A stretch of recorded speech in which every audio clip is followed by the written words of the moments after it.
Oke, makasih banget Kang Ezra ya, udah bersedia untuk tampil di channel saya untuk ngomongin tentang semua hal tentang Yahudi. Mas Ezra, mending langsung aja kenalan dulu Ya, siapa Mas Ezra dan sebagainya. Silakan. oke. Selamat malam semuanya. Saya Isra Abraham. Saya ya dikenalnya di sosial media itu ya karena Yahudi ya, karena Yahudi. Di YouTube, di sosial media orang taunya saya Yahudi ya gitu. Dan juga terus apa lagi ya perkenalan latar belakang pendidikan saya S1 hukum. Untuk yang formalnya, yang non formalnya saya mengambil studi agama Yahudi di Bet Midrash Habura sambil studi tentang Hashkafa. Hashkafa itu outlook, Jewish outlook, bagaimana orang Yahudi Sephardi khususnya melihat dunia, terus juga filsafat Yahudi dan juga sejarah Yahudi. Hmm. Itu aja kayak Eh, atau ada lagi yang pernah cukup cukup sih. Aku seperti kebanyakan teman-temanku yang lainnya, seperti kebanyakan orang Indonesia lainnya kayaknya ya, bahwa aku juga dewasa.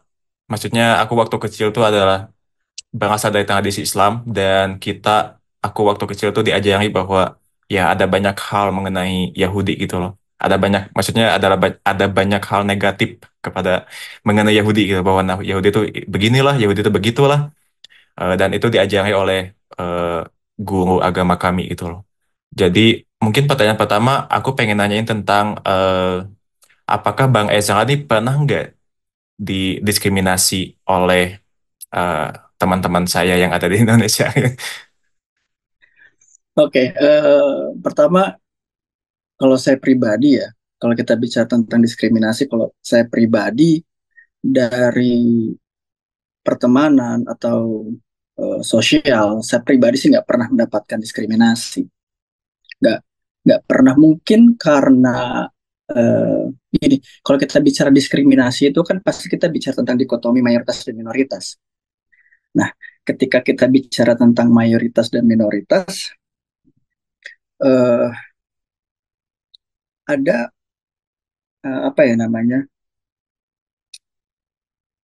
Kalau saya bisa sebut itu dan gini, ada kita bicara tentang diskriminasi itu kita bicara tentang mayoritas dan minoritas, dan karena komunitas Yahudi itu adalah komunitas yang sangat minoritas, sehingga tidak ada ancaman bagi mayoritas. Karena kalau kita bicara diskriminasi itu kan kita bicara tentang mayoritas ini merasa terancam Hmm. tentang adanya dengan adanya minoritas, dan itu kan yang kalau kita bisa lihat dalam kehidupan sehari-hari dalam konteksnya diskriminasi beragama, misalnya contoh kayak penutupan gereja atau hal-hal yang lainnya, itu kan selalu berhubungan dengan merasanya ada rasa terancam. Nah, karena komunitas Yahudi di Indonesia ini sangat-sangat kecil, jadi mungkin ya kita sebut saja teman-temannya Mas Yadi ini tidak merasa adanya ancaman, Karena saking kecilnya sehingga itu. saking kecilnya itu, jadi tidak ada merasa tidak ada ancaman, jadi ya tidak ada diskriminasi. Kami merasa ya sejauh ini tidak ada diskriminasi sih dari aspek manapun ya. Dan mungkin juga kalau saya pribadi, karena memang keluarga saya juga mayoritas Muslim, dan juga saya karena memang besar juga dari keluarga yang mayoritas Muslim meskipun sekuler, eh, saya tidak punya mindset bahwa saya seorang minoritas. Wait, bentar-bentar. Saya pengen nanya dulu. Ini kalau misalkan pertanyaan saya terlalu sensitif, boleh untuk tolak tolak aja ya, nggak usah Santai-santai. jawab ya. Jadi keluarga itu Muslim. Oh, ini mundur dulu ya, kita mundur dulu. Oke, oke. Jadi gini, ibu saya Muslim, bahkan orang Cirebon asli. Nah, orang Cirebon asli, sedangkan ayah saya itu campur. Nenek saya dari ayah saya itu yang keturunan Yahudi sebenarnya. Oh, oke. Ya, cuma karena menikah ya, terus ayah saya mualaf, jadi ya kami di KTP-nya Islam. Oh, Dan gitu. saya besar dari, dan ya karena ya sekuler sih sebenarnya. Jadi kalau ditanya apakah dulu saya Muslim, ya saya nggak pernah sholat, nggak pernah ini itu. Jadi ya secara administrasi Islam lah. Iya, iya, iya. Oh, kalau boleh tahu tadi sebetulnya jumlah Yahudi di Indonesia itu berapa persen ya? Kalau sekarang ini saya nggak berani bilang lebih dari 1.000 di Indonesia. Saya nggak berani bilang lebih dari 1.000. Untuk yang beragama Yahudi ya. Yang beragama Yahudi ini harus dibedakan dengan yang keturunan. Eh, Mungkin hanya 500 ya. Hanya 500 orang. Ya, saking sedikitnya sampai tidak menjadi ancaman. Nah, iya, jadi kayak kalau ditanya apakah saya mengalami diskriminasi, pertama karena memang kami sangat kecil sehingga tidak menjadi sebuah ancaman. Mm-mm. Yang kedua karena memang saya tinggal juga di lingkungan yang Muslim dan moderat. Lalu saya juga tinggal di Cirebon yang bisa dibilang toleransinya sangat tinggi. Hmm. Karena di Cirebon itu ada Ahmadiyah, ada Syiah, dan kami hidup ya nggak pernah ada masalah gitu. Jadi ya Mm-mm. nggak pernah kalau saya pribadi. Tapi kalau diskriminasi dikarenakan undang-undang, itu tentu ada. Misalnya kayak KTP. KTP saya kan masih di agamanya masih Islam ya. Mm. Untuk dikosongkan itu sulit, untuk diganti ketuhanan yang Maha Esa juga sulit. Jadi ya diskriminasinya mungkin di administrasi aja sebenarnya. Mm. Tapi kalau diancam begini begitu sejauh ini nggak pernah. Saya tuh soalnya waktu saya SMA dulu atau SMP lah, SMP SMA itu dulu kan rame banget ya kayak teori konspirasi elit global kayak gitu dan mereka itu salah satu salah satu kelompoknya katanya adalah Yahudi bahwa nih orang Yahudi nih yang mengendalikan dunia lah, orang Yahudi yang ngasih kita hiburan kayak gini yang menjauhkan kita dari akidah gitu lah. Tapi nggak pernah ya Mas kayak dituduh kamu tuh adalah elit global loh. Teman-teman kamu tuh adalah yang mengendalikan dunia. Ya kayak kayak gitu-gitu biasanya cuma jokes sih jadinya. Cuma karena gini, karena saya kan senang ngobrol ya Mas ya. Saya Hmm. senang ngobrol, jadi saya terbuka dengan semua pertanyaan, baik itu sangat sensitif, cukup sensitif sampai pertanyaan yang mungkin nggak penting sekali. Itu kadang saya juga jawab. Jadi orang juga nggak segan untuk nanya hal-hal yang mungkin dianggap sensitif.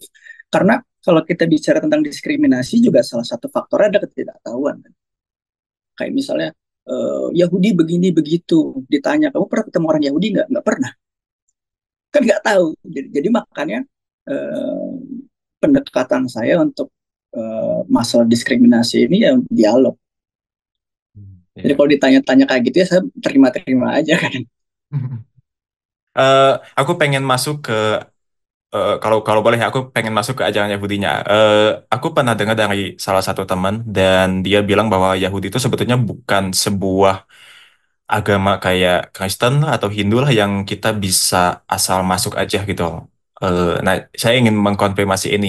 Betul nggak sih kalau misalkan kita nih atau saya, misalnya saya nggak punya keturunan Yahudi, saya tuh nggak bisa memeluk agama Yahudi. Itu betul nggak Mas atau gimana? Eh, Salah sebenarnya. Karena kalau kita baca Alkitab, Ruth, Ruth itu kan kalau misalnya tahu ya tokoh dalam Alkitab itu ada namanya Ruth. Ruth itu nenek buyutnya dari Nabi Daud atau Raja David. Aku nggak tahu tuh, Ruth, sumpah. Siapa? Ruth, Ruth, Aku taunya Lut malah. Ruth ada. Dia tuh neneknya Raja Daud dan Ruth itu bukan dari Bani Israel, tapi dari bangsa Moab yang bergabung dengan Bani Israel. Bergabung di sini maksudnya konversi. Tapi beda, kenapa dianggap asing ketika ada orang non keturunan Yahudi itu beragama Yahudi? Karena agama Yahudi itu bukan agama misi.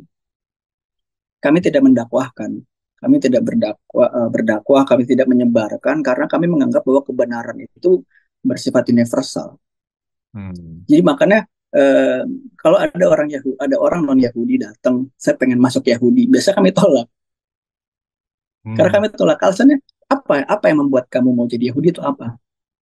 Apakah karena kan ada ya, saya sering banget menangani orang-orang yang mau konversi dan itu alasannya tuh lucu-lucu kan. Apa aja? Ada yang misalnya kayak saya mau jadi Yahudi karena saya pro Israel. Itu ada banyak. Oke. Ada ada yang saya mau jadi Yahudi karena di agama sebelumnya saya begini begini begini atau karena menurut saya agama sebelumnya begini begini begitu. Ya itu ditolak sama Yahudi, pasti ditolak. Karena ketika kamu mau jadi Yahudi, tujuan kamu ya karena saya ingin menyembah Tuhannya Bani Israel, bukan karena alasan yang lain. Hmm. Jadi ya dibilang tidak bisa salah, tapi memang kami tidak aktif menyebarkan. Hmm. Jadi ya banyak-banyak kok tokoh-tokoh Yahudi, misalnya kayak Rabbi Akiva bin Yosef, itu salah satu rabi besar. Bahkan di dalam Talmud itu dikatakan dia itu pemimpin dari orang-orang soleh Yahudi. Dia itu bukan keturunan Yahudi bahkan. Oke. Iya. Lalu juga di Alkitab itu ada seorang nabi namanya Ovadia. Nabi Ovadia. Nabi Ovadia dia bahkan nabi, tapi bukan Bani Israel. Dia Hmm. dari bangsa Edom. Jadi bukan soal keturunan apa tidak keturunan, tapi ya mau apa tidak Banyak. orang tersebut berpegang kepada Taurat. Hmm. Jadi salah. Jadi makanya kalau ada yang bilang Yahudi kok kulitnya hitam, kok pesek gitu ya, kok atau sipit gitu kan, yang gak ada urusan sebenarnya. Oke. Oh. Eh, oke, saya pengen masuk lebih dalam lagi. Saya kan diajarinnya bahwa ya eh, agama saya itu sangat berhubungan, sangat berkaitan erat dengan agama Yahudi gitu loh. Tapi saya belum pernah sekalipun, baru kali ini doang kalau saya tuh ngobrol langsung, diskusi langsung dengan pemeluk Yahudi. Jadi bagaimana hubungan Yahudi dengan agama Abrahamik lain kayak Kristen lah dan Islam? Ini hubungan ini ya, hubungan sosial ya. Hmm. No, Nah, kalau kita, hubungan-hubungan ya Mas, hubungan teologis maksudnya apakah kesamaannya kayak gimana atau perbedaannya oh, kayak oke gimana? oke. Heeh. Kalau hubungannya gini, karena Yahudi itu kan bisa dibilang agama Abrahamik pertama ya. Kalau kita mau bicara tentang agama Abrahamik, jadi Hmm. sebenarnya tidak ada hubungannya dengan agama-agama selanjutnya. Biasanya menghubungkan dengan agama lain itu kan agama setelahnya. Kayak Hmm. Kristen menghubungkan dengan agama Yahudi, Oh iya. Islam dengan agama Kristen dan Yahudi. Kalau Yahudi kan pertama, jadi nggak ada urusan sebenarnya. Tapi kalau misalnya bicara tentang apa kesamaan baik Kristen dengan Islam, sebenarnya Yahudi itu bisa dibilang eh, kalau misalnya dengan Islam ya, dengan Islam itu Yahudi, hubungan Yahudi dengan Islam itu sangat-sangat dekat secara teologi. Secara Hmm. teologi itu bisa dibilang, saya bisa bilang 98% hampir sama. Oh. Baik syariatnya, terus juga konsep ketuhanannya juga hampir sama. Hmm. Cara kami berniaga, kami juga punya hukum jual dagang, apa jual beli. Karena baik Yahudi dan Islam itu kan agama hukum, agama syariat. Berbeda dengan teman-teman Kristen, meskipun kami berpegang pada kitab yang sama, orang Kristen menyebutnya Perjanjian Lama, kami menyebutnya Mikra atau Tanak. Uh, secara teologi kami sangat-sangat berbeda. Kayak misalnya teman-teman Kristen kan meyakini Trinitas ya, Ya. sedangkan kalau Yahudi tidak. Terus juga misalnya dikatakan teman-teman Kristen mengatakan bahwa hukum Taurat sudah digenapi. Sedangkan bagi Yahudi kan itu Brit Olam. Brit Olam itu hukum yang kekal. Oh. Jadi tidak ada istilah digenapi atau dibatalkan itu tidak. Hmm. Jadi ya hubungannya sih dengan dua agama Abrahamik lain ini ya sejauh ini hanya seperti itu saja. Kecuali kalau kita bicara tentang masalah sosialnya, hubungan sosial. Nah ini cukup naik turun. Hmm. Baik Yahudi dengan Islam. Yahudi dengan Islam itu kan sejauh yang saya tahu ya dalam konteks sejarah Islam itu selalu berkonflik dalam hal politik sebenarnya. Hmm. Kalau urusan teologi itu hampir nggak pernah. Oh. Jadi selalu berbicara tentang politik, kekuasaan, dan Karena orang Yahudi. urusan teologis itu tadi 98% tuh sama ya. Ya, Saya pengen tetap stick dulu di sini.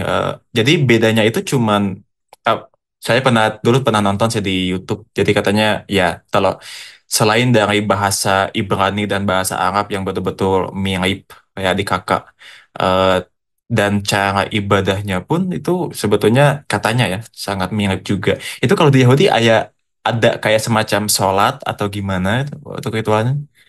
ya di Yahudi itu ada namanya tefilah. Tefilah itu sehari 3 kali. Ada namanya syacharit. Syahar itu dari kata subuh, sahar, fajar. Hmm. Ada namanya minha, minha itu jam 12 siang, siang. Ada Hmm. juga namanya ma'arib, kalau di Arabnya Maghrib. maghrib. Iya. Hmm. Jadi 3 kali sehari. Ada Puasa puasa juga ada nggak? misal, kenapa? Puasa puasa. Puasa ada nama kita namanya saum, sama kayak di Arab kan. Iya, saumnya.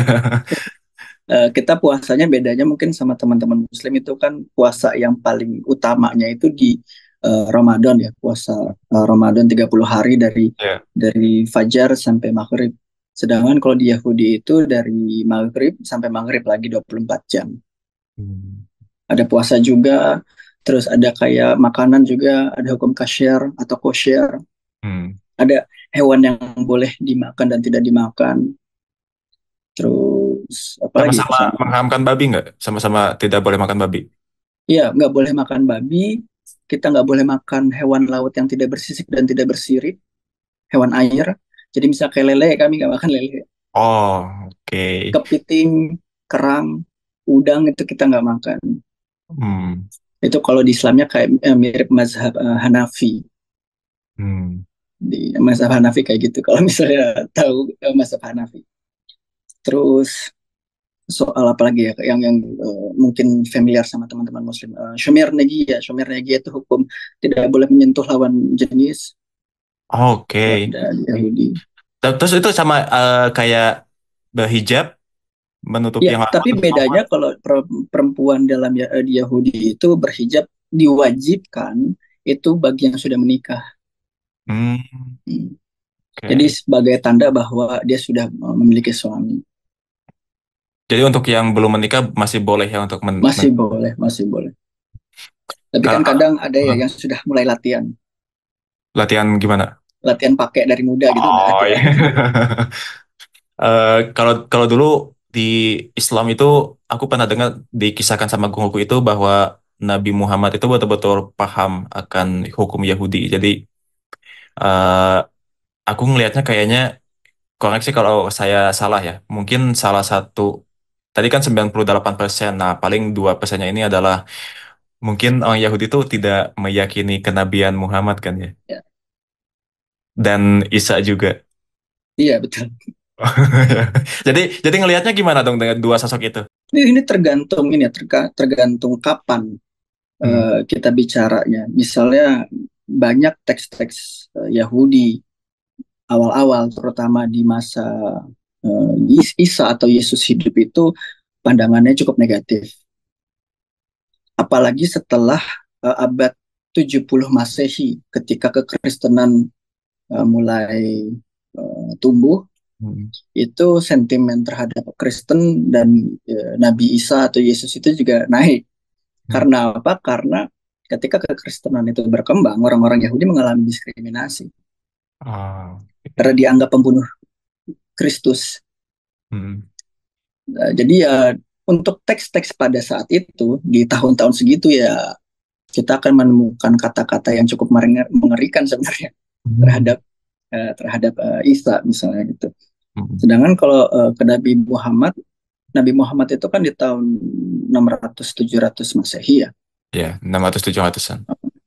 Itu di teks-teks Yahudi sebenarnya tidak tidak ada tulisan yang negatif justru ke Muhammad, ke Nabi Muhammad ini. Bahkan komunitas-komunitas Yahudi di Irak itu sangat memuji sekali adanya Islam pada saat itu karena dianggap bahwa lahirnya Islam itu sebagai bentuk misi untuk jadi Nabi Muhammad itu dianggap sebagai seorang nabi untuk orang-orang non Yahudi supaya supaya menyembah Tuhan yang benar gitu. Teks-teks Yahudi pada saat itu. Bahkan itu juga diperkuat oleh seorang rabi besar namanya Rabi Musa ibn Maimun atau Hmm. Rambam Maimonides. Maimonides. Uh, beliau mengatakan bahwa ya Yesus dan Muhammad itu turun ke bumi atau ada di bumi itu sebagai bentuk misi mesianik supaya orang-orang non Yahudi itu mengenal Tuhan yang esa. Hmm. Jadi ya tergantung kapan kita mau bicara tentang dua sosok ini Iya. itu. Apalagi kalau misalnya terutama kapan dan di mana juga. misalnya saya ambil contoh orang-orang Yahudi Eropa yang mengalami diskriminasi eh, oleh gereja ya pada saat itu. Itu kan sangat luar biasa sekali. Kayak dulu mereka membuat sebuah karya namanya Toldot Yeshu. Toldot Yeshu itu sebenarnya selembaran, tapi isinya benar-benar menghujat kekristenan. Hmm. Karena apa? Karena itu reaksi orang-orang Yahudi atas perilaku gereja terhadap orang-orang Yahudi. Jadi dulu banyak sinagoga-sinagoga kami dibakar, kitab-kitab kami dibakar. Tapi karena kami tidak bisa melakukan apa-apa, karena kalah jumlah, jadi akhirnya kami membuat protes seperti itu. Iya. Berbeda dengan orang-orang Yahudi misalnya di Spanyol atau di Irak, mereka tidak mengalami diskriminasi Hmm. dan mereka cukup banyak memuji tokoh-tokoh Muslim, ya, dan juga memuji misal kayak ya tidak pernah ada hal-hal negatif tentang Muhammad sih sejauh yang saya tahu. Oke, Mas saya pengen masuk lebih dalam nih ke dalam agama Yahudi. Bagaimana konsep ketuhanan dalam agama Yahudi? Tadi kan Mas sempat ini ya, sempat ngomongin dikit tentang bahwa konsep Tuhan Yahudi itu eh, sama sama banget dengan di Islam gitu. Saya udah punya nih konsep ketuhanan di Islam kayak gimana, tapi saya tetap pengen tanya. Coba jelasin, bagaimana konsep ketuhanan dalam Yahudi? Jadi ya kalau di dalam Taurat itu kan dikatakan Shema Israel Adonai Elohim Adonai Echad, bahwa dengarlah hai Bani Israel, Tuhan itu Allah itu Tuhan kita, Tuhan yang Esa, yang Ehad Ahad. Jadi ya kami meyakini bahwa Tuhan itu Esa, tidak beranak dan tidak memperanakan. Tapi mungkin ada kesalahpahaman orang-orang menganggap bahwa gini, kita kan akan bicara tentang monoteisme ya. Mm-mm.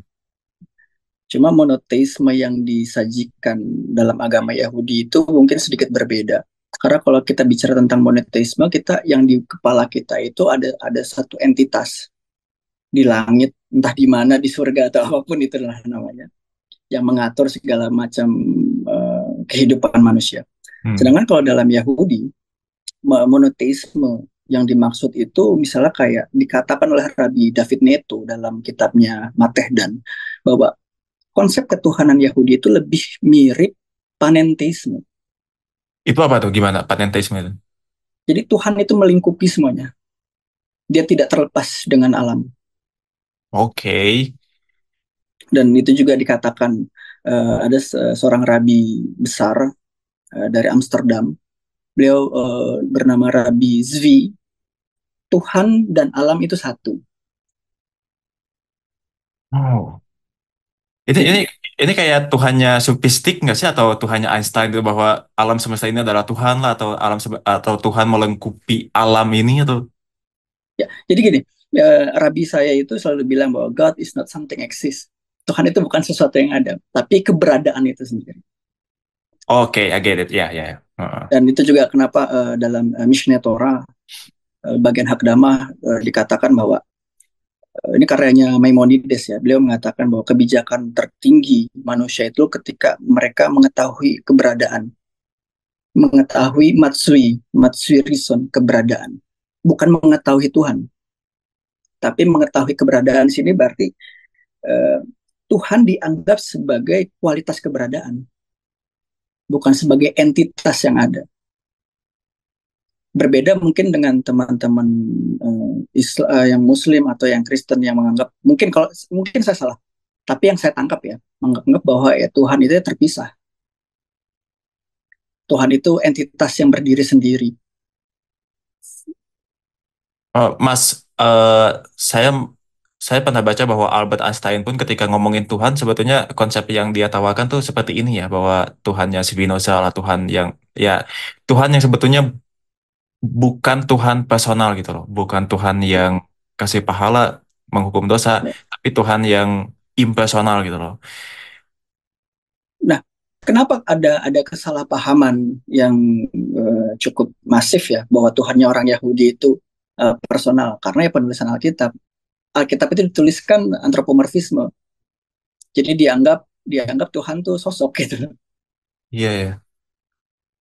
Padahal kalau kalau kita ya di teks-teks Yahudi itu sebenarnya banyak sekali yang mengatakan bahwa Tuhan itu ya Eh,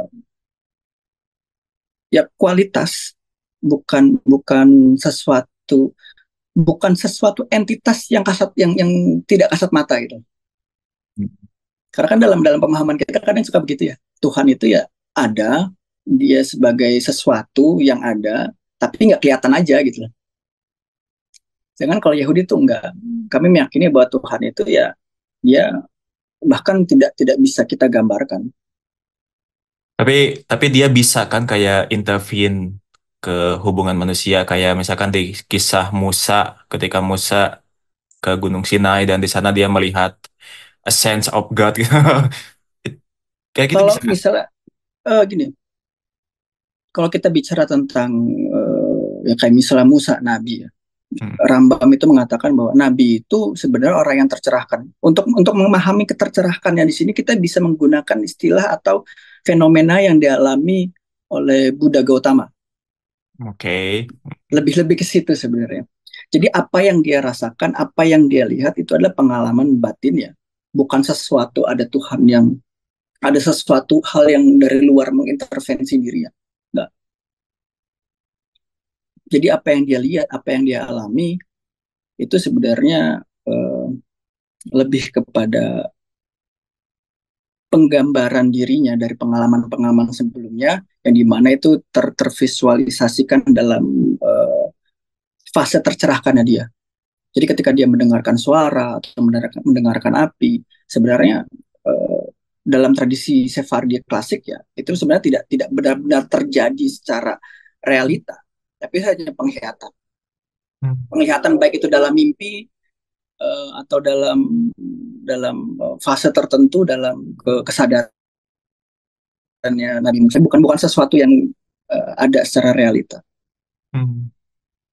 Ini Gitu.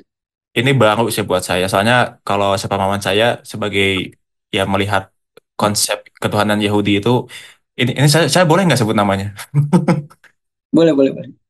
Soalnya saya nggak pernah dengar dari Yahudinya langsung ya, tapi dari Ustadz ceramah bahwa konsep ketuhanan Yahudi that is maaf Yahweh atau Yahweh itu sebetulnya adalah Tuhan yang sama yang disembah oleh Islam. Jadi sebetulnya antara nama jadi eh memang ada beberapa ini ya dari nama Allah aja ya. Allah itu kan ada beberapa sekolah yang menganggap bahwa Allah itu adalah Al-Ilah gitu. Dari Hmm. bahasa Al-Ilah yang disembah. Tapi ada beberapa sejarawan juga yang ngomong bahwa Allah itu justru berasal dari nama Yahweh, yaitu Tuhannya Bani Israel, Tuhan dari eh, Yahudi. Jadi dari itu saya memandang bahwa oh ternyata Tuhannya orang Islam sama Yahudi itu betul-betul sama. Tapi setelah Mas ceritakan barusan, ternyata Tuhannya Yahudi itu, ah Tuhannya Islam itu lebih personal ya, ketimbang Tuhannya Ya, Yahudi. itu kan yang saya pahami karena ya yang sering lihat gitu kan. Iya. Yang sering saya dapatkan gitu dari dari menurut Ustadz ini begini-begini, bahkan ada sifat-sifat Mm-mm. kayak gitu-gitu.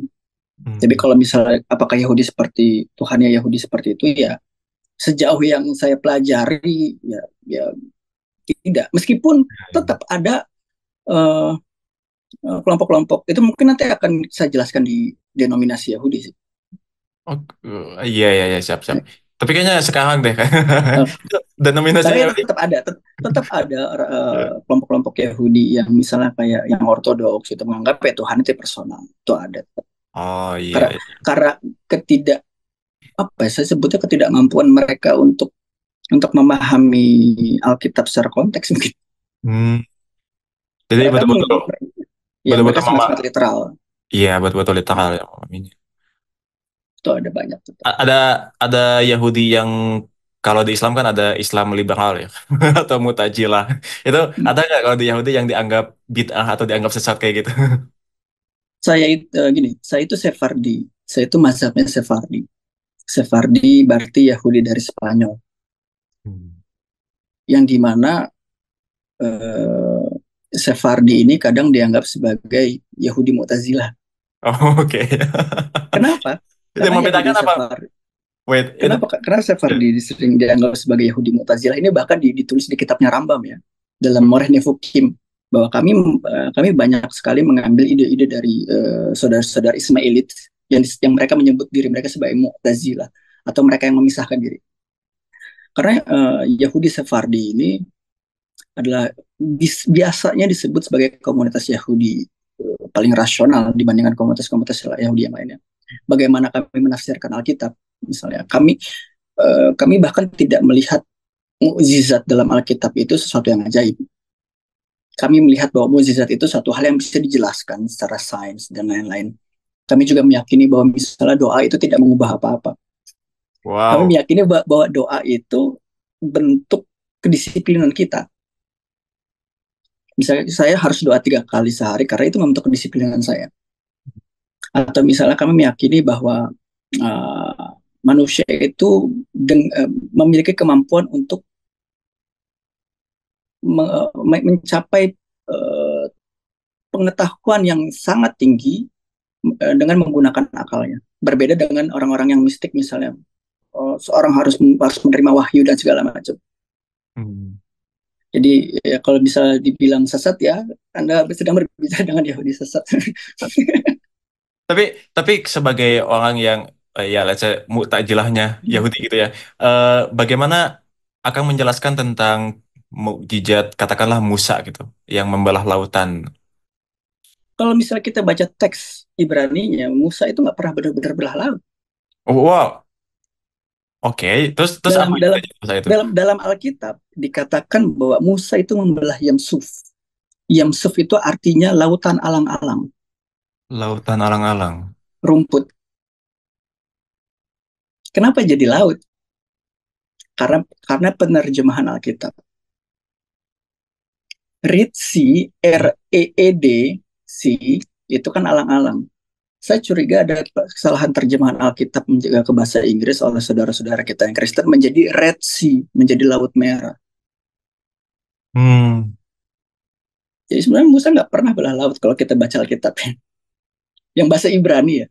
iya. Iya, oh sorry. Musa membelah laut, tapi lautan alang-alang, bukan air. Hmm. Kalau Ya. kalau oke, aku bisa telusuri satu-satu nih kisah-kisah yang ajaib dari Bible dari perjanjian lama nih. Kalau misalkan ya oke tadi Musa yang membelah lautan, kalau kita paham terjemahannya mungkin itu bisa diterjemahkan bukan lautan ya, tapi lautan alang-alang. Bagaimana dengan tongkat yang berubah menjadi ular?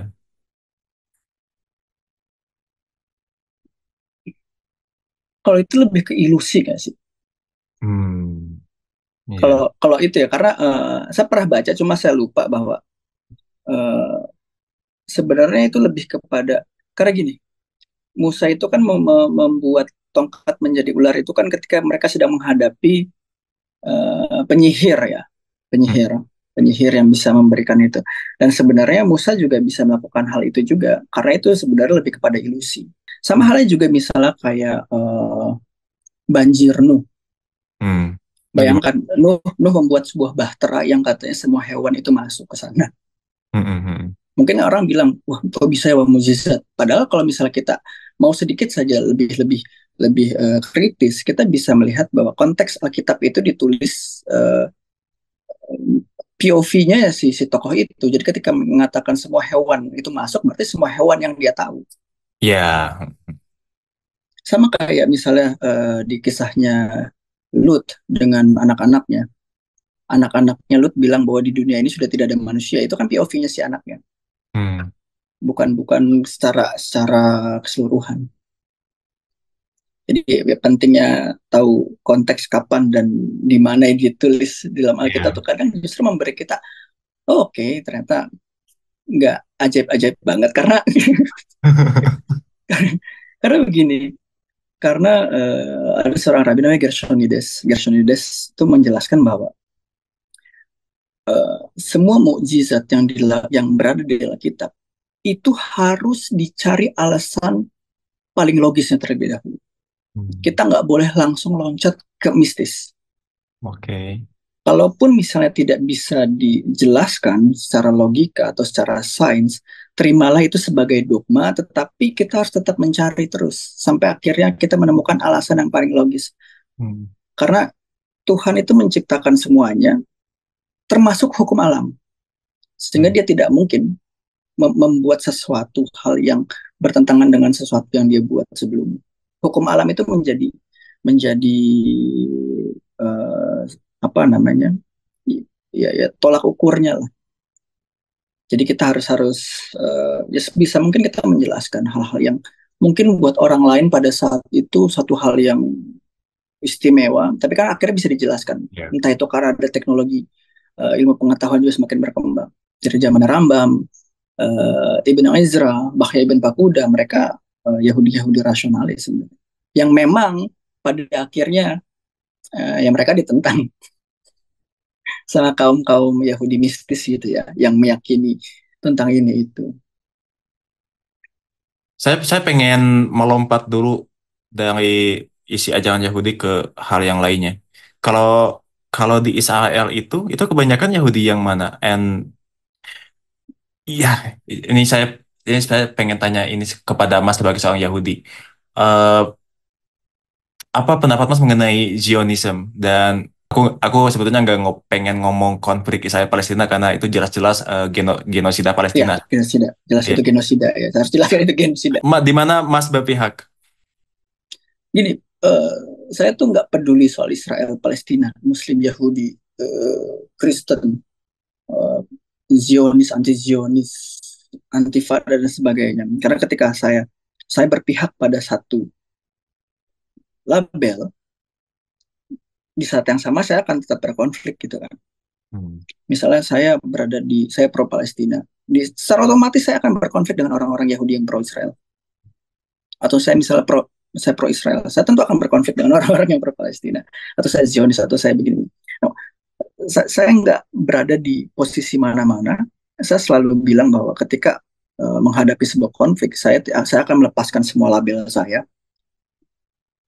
Yang saya lihat adalah ya hanya manusia. Saya nggak peduli siapa yang mati, siapa yang membunuh, itu manusia, siapapun korbannya, mau dia Muslim, mau dia Yahudi. Cuma ketika kita bicara tentang konflik Israel dan Palestina, tentu korbannya jauh lebih banyak Palestina kan. Yes. Ya, ya sudah tahu jawabannya. Saya ada di pihak mana. Meskipun gini, saya nggak akan pernah bilang bahwa Free Palestine. Tapi yang jelas saya nggak pro Zionis. Karena ya saya nggak bisa, saya sebagai manusia ya saya nggak bisa melihat, eh, saya nggak bisa mendukung seseorang meskipun itu agamanya sama dengan saya, meyakini hal yang sama dengan saya, tapi dia melakukan kesalahan, saya nggak bisa dukung. Hmm. Saya nggak bisa dukung karena kan dia Yahudi. So what? Gitu. Itu ada korban yang mati dan bukan satu dua ratusan ribu, bukan mungkin sudah kalau berlanjut mungkin bisa sampai jutaan. Yeah. Masa saya mau masa saya mau diam saja hanya karena pelakunya itu mungkin beretnis sama dengan saya atau memiliki keyakinan yang sama dengan saya, kan nggak bisa itu.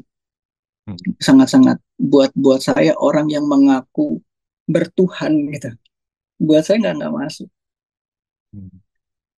gitu sih. Jadi ya saya selalu berada di di pihak korban, pihak yang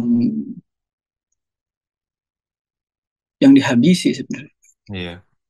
Terlepas dari identitas Mas sama dengan pihak yang menindas ya. Ya, gini, bahkan saya kadang suka bilang bahwa kalau saya ngomongin soal ini, saya nggak ngomong, saya nggak bicara soal ya sebagai diri saya sebagai Yahudi bahkan.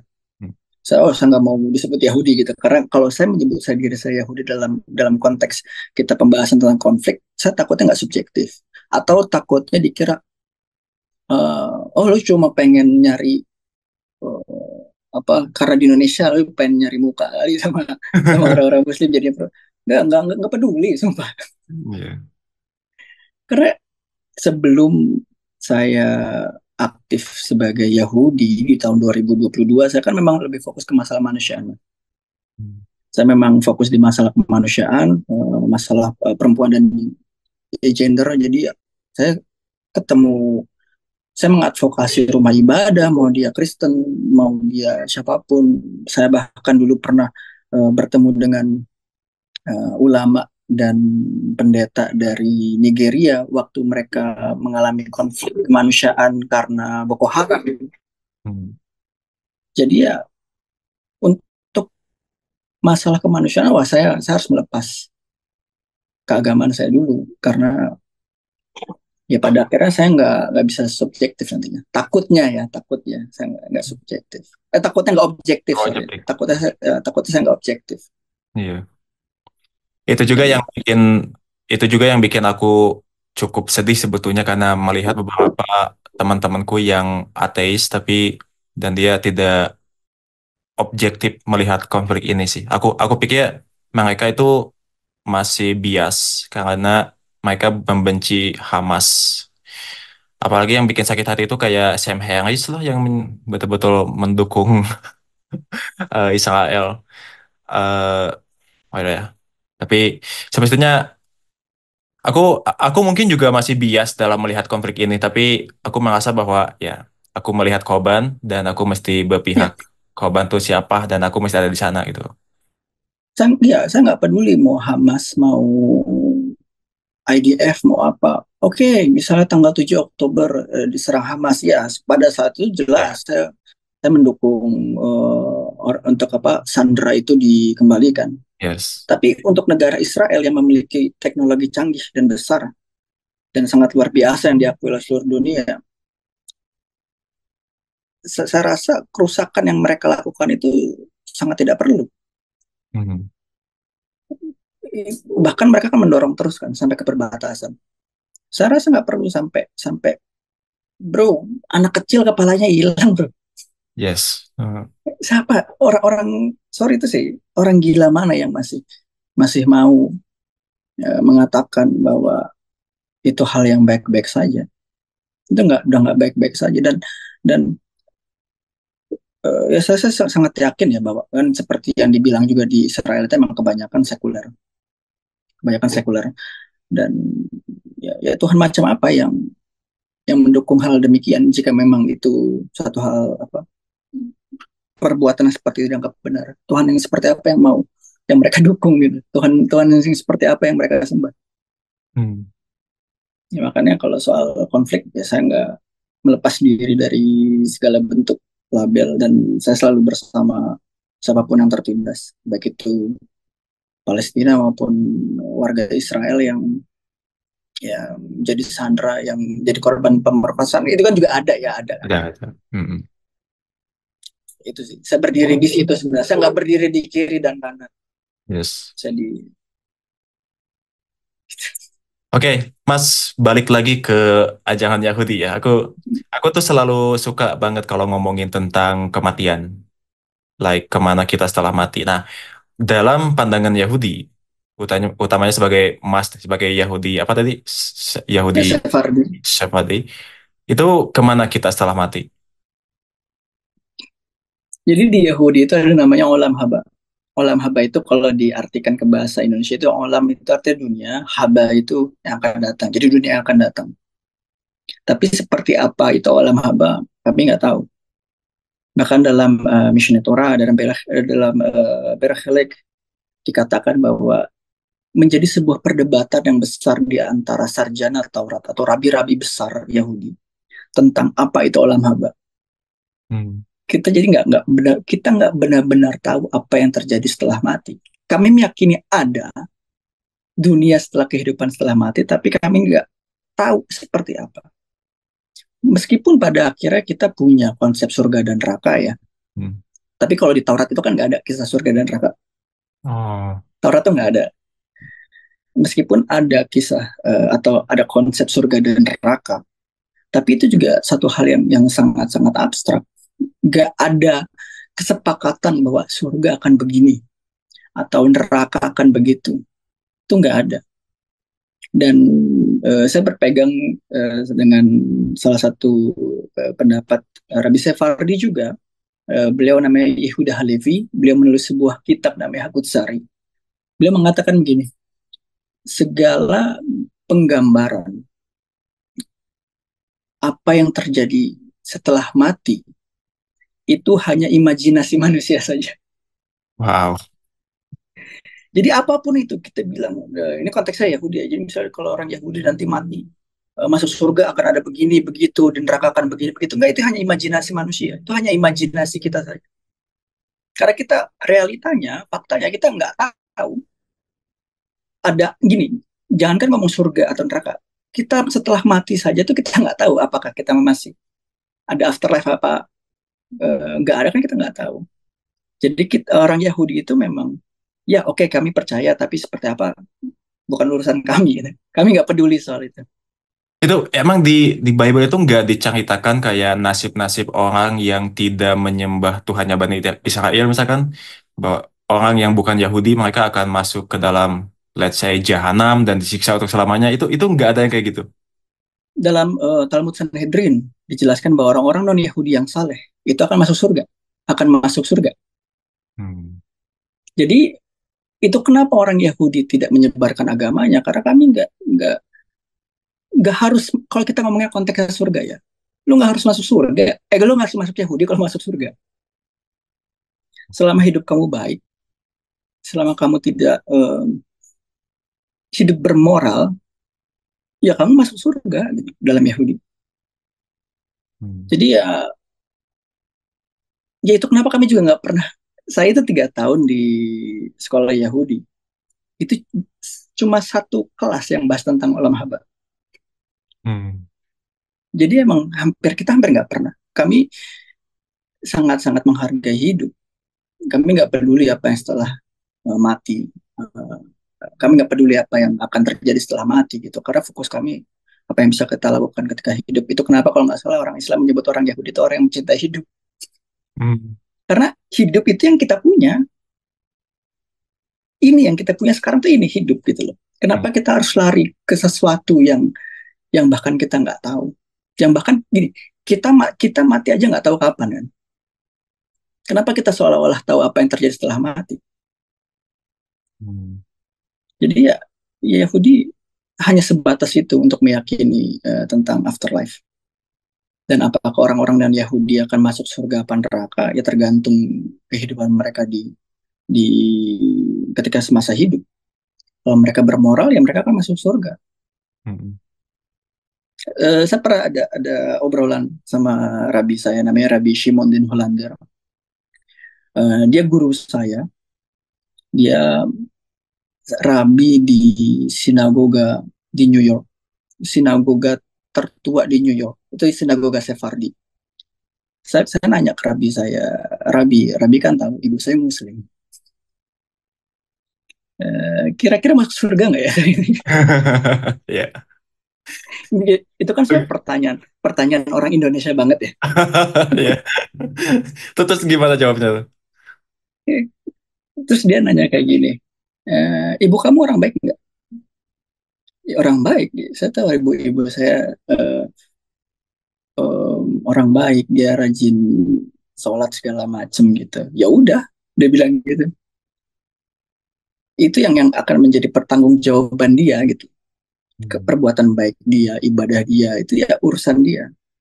Kalau misalnya kamu mau jawaban yang lebih lebih pasti, ya masuk surga lah kata lebih saya. Justru yang penting kamu pikirin diri kamu aja dulu. Gitu. Ya. Kamu udah baik belum? Kamu udah baik belum di dunia gitu? Karena terus beliau suruh saya buka Talmud, Talmud Rosh Hashanah, itu dikatakan bahwa dosa antara manusia dengan Tuhan itu ben Adam lemakom itu sangat-sangat mudah dimaafin dibandingkan dengan ben Adam lechafero, manusia dengan manusia. Orang mau makan babi, orang Yahudi mau makan babi, orang Yahudi mau berdosa yang hubungan antara manusia dengan Tuhan, lo tobat selesai. Tapi dosa antara manusia dengan manusia, kesalahan antara sesama manusia, pengampunannya dengan minta maaf. Jadi ya moralitas itu yang lebih ditekankan untuk orang-orang non-Yahudi. Itu Begitu. tadi poin yang tadi itu sebetulnya bertentangan dengan apa yang aku yakini dulu ya, karena waktu dulu waktu belajar Islam di guru saya dan ya belajar kerja juga di teman-teman, justru mereka menggambarkan bahwa hukum Yahudi itu adalah hukum yang lebih tegas. Jadi bahkan kalau kamu berdosa, salah satu cara untuk menebusnya adalah ya bunuh diri. Itu kenapa Tuhan-Tuhan perjanjian lama itu digambarkan sangat, ya maaf ya, sangat Kejam galak ya. gitu, sangat kejam, sangat galak gitu. Itu Ya. tapi setelah dengar Mas barusan eh, ternyata beda ya. Gini, misalnya gini, saya ambil contoh dalam Talmud itu dijelaskan bahwa hampir tidak pernah ada hukuman mati dalam peradilan Yahudi. Hmm. Kenapa? Meskipun kita tahu di perjanjian lama kamu begini hukum mati. Kalau begini hukum mati gitu kan, wah hukum, dikit-dikit hukum mati gitu di Taurat. Tapi dalam Talmud dijelaskan hampir tidak pernah ada hukuman mati yang dilaksanakan selama adanya peradilan Yahudi. Kenapa? Karena kita melihat kenapa orang melakukan itu. Kenapa misal mencuri? Kenapa orang mencuri? Jadi secara nggak langsung juga kita diajarkan tentang kriminologi juga sebenarnya di situ. Hmm. Kenapa orang bisa mencuri? Kalau misal karena lapar, ada beberapa rabi berpendapat kalau dia lapar, ya bebaskan. Karena dia bersalah bukan karena dia karena bukan karena kebiasaan dia mencuri, tapi ada kebutuhan di situ. Hmm. Atau misalnya yang cukup sensitif, kita bicara tentang homoseksual. Nah, itu gimana tuh? Nah, homoseksual itu dalam gini, mencintai sesama jenis, mencintai ya, perasaan, itu dalam Yahudi nggak dosa. Yang dosa apa dong? Jadi perilaku seksnya, anal seksnya, dan itu pun bukan karena anal seksnya, Tapi kenapa? lebih kepada membuang benih. Membuang benih. Jadi secara nggak langsung masturbasi itu sama dosanya dengan homoseksual. Wait, kalau ini saya nggak berusaha untuk mencari celah ya. Ini saya cuma Iya. tanya doang. Kalau misalkan eh, ada laki-laki melakukan anal seks dengan laki-laki, tapi tanpa membuang benih, itu masuk dosa nggak? Membuang benih itu kan gini, dikatakan membuang benih itu ketika air mani itu tidak bertemu dengan sel telur. Yes. Dan maksud saya Ya. adalah anal seks Oh, tidak without sampai, nggak tidak sampai. sampai ejakulasi. Ya. Di dalam Talmud itu ada beberapa rabi yang membolehkan melakukan anal seks. Oh. Jadi itu memang memang kebiasaan seks yang tidak umum dianggapnya. Tapi poinnya sebenarnya dibuang benihnya itu. Kalau misalnya pernah dengar On kisah nggak. onan itu, jadi onan itu dia melakukan hubungan seksual dengan perempuan. Tapi ketika dia mau ejakulasi, dia tidak mengeluarkan di dalam. Jadi membuang benih kan, Ya. matilah si onan Terus, karena dianggap itu berdosa. ya. Jadi begitu, kita harus lihat dulu konteksnya. Jangan tiba-tiba di Alkitab homoseksual dihukum mati. Kita harus tahu dulu homoseksual itu apa, orientasi seksual itu apa, ekspresi gender itu apa. Kan kita harus belajar ke situ juga. Dan ada satu cerita juga di Talmud dulu, ada kisah tentang homoseksual yang ketangkep dan Hmm. dia dibawa ke pengadilan Yahudi, ke Sanhedrin, di inilah diadillah dua dua laki-laki ini dengan cara menghadirkan saksi-saksi yang melihat. Hmm. Jika ada satu saksi yang kesaksiannya berbeda, peradilan dibatalkan karena sebisa mungkin peradilan Yahudi itu tidak menumpahkan darah, tapi lebih mengutamakan pengampunan. Hmm. Ini kalau kita bicara tentang prakteknya ya, Ya. praktek peradilan Yahudi di masa itu, kita nggak bicara tentang uh, perilaku dan konsekuensi yang tertulis di dalam Taurat. Itu kan sama aja kayak kita bicara tentang KUHP dengan KUHAP kalau Ah, dihukum. aku pengen balik ke homoseksual yang tadi ya. Soalnya Ustadz Felix Xiao itu juga ngomong hal yang kurang lebih sama ya. Cuman nggak sampai ngomong bahwa yang dosa itu adalah eh, pembuangan benih, buang benihnya itu. Dia juga ngomong yang sama, seperti dia pernah ngomong bahwa kita tuh nggak boleh membenci orangnya. Aku, tapi aku pengen tanya, jadi bagaimana orang yang Yahudi dan dia mempunyai orientasi seksual gay, homoseksual, dan dia pengen uh, apa meluapkan nafsunya gitu. Ya berhubungan gitu. Apa jalan yang pengen dia harus gapai untuk bisa meluapkan nafsunya secara diridhoi Tuhan gitu. Kalau soal itu satu hal yang private ya. Satu hal yang private. Dia mau masturbasi, mau melakukan hubungan seksual dengan sesama jenisnya, itu satu hal yang nggak bisa kita larang kan pada akhirnya kan. Tapi itu kan dosa kata Mas bahwa masturbasi itu membuang benih, anal seksual sampai membuang benih itu adalah Iya, tindakan. ada ini Rabi saya itu pernah bilang ya, ada 613 hukum di dalam Taurat. 248 itu perintah, sisanya larangan. Kamu nggak bisa menjalankan satu perintah, masih banyak yang bisa kamu lakuin. Hmm. Kamu nggak bisa memenuhi hukum, jangan hukum homoseksual, masih banyak yang bisa kamu lakuin. Kenapa kita fokus pada satu gitu? Oke, kamu berdosa di situ, kamu salah di situ. Tapi masih banyak hukum yang bisa kamu kerjakan dalam Taurat. Are you saying that homoseksual itu nggak bisa kawin? Ya, ya kalau dalam Yahudi itu homoseksual itu yang gay itu ya alangkah baiknya selibat memang. Oke ya ya, I get it, ya. Memang alangkah baiknya selibat. Tapi gini, misalnya saya selalu ambil contoh kasus ya. Hmm. Misalnya di Australia itu ada Mehabat Lubafi.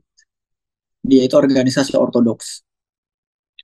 Mereka tidak mereka tidak mengesahkan pernikahan homoseksual. Maksudnya mereka tidak akan memberkati, tapi mereka membuat satu komunitas yang dimana isinya adalah orang-orang homoseksual Hmm. dan itu ortodoks. Jadi eh, ya kami tetap tetap merangkul mereka gitu. Hmm. Tidak membuang mereka dalam arti karena saya gay lalu saya tidak berhak untuk bergabung atau saya tidak berhak untuk bertemu dengan Tuhan. Enggak, kita tetap menerima semuanya. Terus itu yang Meskipun ada hal yang memang tidak tidak bisa kita sepakati ya, misal kayak perkawinan gitu. Heeh. Yang dikisahkan oleh Lut itu yang kaumnya kalau kalau di Islam kan Nabi Lut itu kaumnya punya masalah gay ya homoseksual makanya mereka itu diajab oleh Tuhan gitu loh. Itu kalau di Yahudi sama kan kisahnya tentang gay. Sodom, Yes, Sodom and Gomorrah. Sodom dan Gomora ya. Kalau kita baca ini, nggak pernah ada atau hampir nggak pernah ada dalam teks-teks Yahudi yang mengatakan dosa Sodom dan Gomora itu dosa homoseksual. Wow. Nggak pernah. Misal saya ambil contoh lagi nih. Saya dalam kitab Pirkei Avot.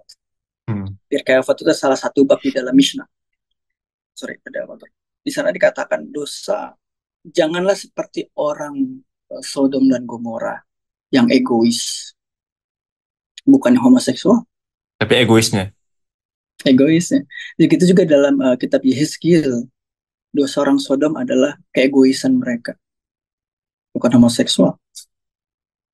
Dan di kitab Bereshit Rabbah dijelaskan bahwa dulu dua bangsa ini itu bangsa yang sangat kaya raya sekali. Dalam arti kaya sumber daya alamnya. Bahkan digambarkan Hmm. rumah-rumah mereka, pagar rumah mereka itu terbuat dari tanaman-tanaman yang indah, gitu. Saking suburnya tempat itu. Tapi mereka tidak mau memberi makan orang yang membutuhkan. Hmm. Dijelaskan seperti itu. Dan itulah kenapa Tuhan menghukum mereka. Dalam Bereshit Rabbah dijelaskan seperti itu. Jadi ya sebenarnya tidak ada dalam Yahudi setidaknya tidak ada teks yang mengatakan Sodom dan Gomorrah itu diazab karena perilaku seksual mereka. Kalaupun ada, biasanya satu dua, tapi kebanyakan tidak pernah membahas tentang itu. Itu hal yang baru sebenarnya dalam Oke. Yahudi.